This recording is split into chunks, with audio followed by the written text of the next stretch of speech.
Hello mga ka-journey, so naata din sa Libertad Market.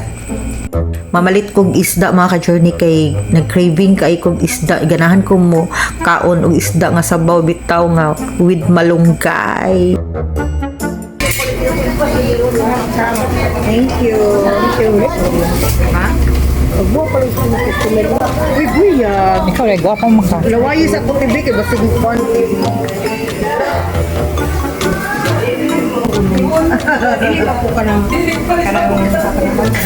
dili po imayag kaso lang pag manawan ko diba? Mucho na salamat eh. Bubuyag, balik ka. Thank you.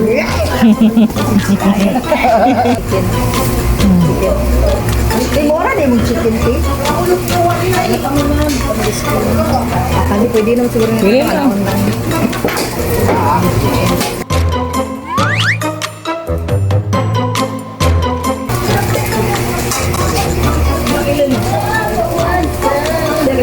Di pa man yung display bila hapon.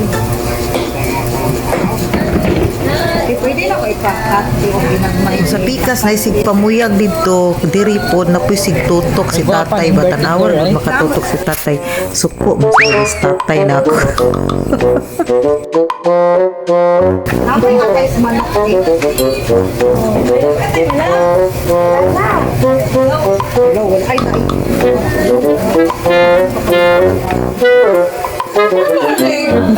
Baboy. Pwede pa rin manok ang kanya katay sa baboy.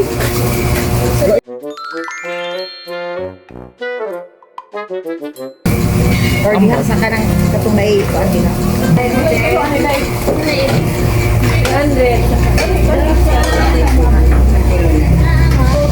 Ang yaw-yaw ang birthday girl.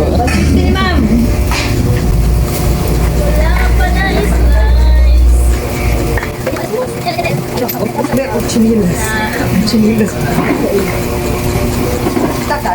Okay na ay.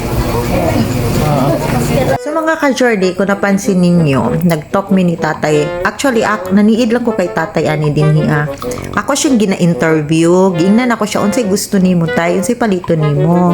So, karon ka-journey, dili kayo si tatay nagatingog. Ako siya pangutan-on, murag, unsa man ni nakadungog, ug wala. Tapos, nakadungog day siya, tas niingon din siya nga, manok daw niya. Ako, uy, daghan lagi kaayo na imong gilain nga manok tay. Saan day na nimo tay? Tapos nga na siya mga ka-journey, pulutan daw kuno niya, pang pulutan daw kuno niya. Kay kuno, inikunog kagabi, ikuno makadulog siya sa iyang asawa. Ay, kabugoy ni tatay.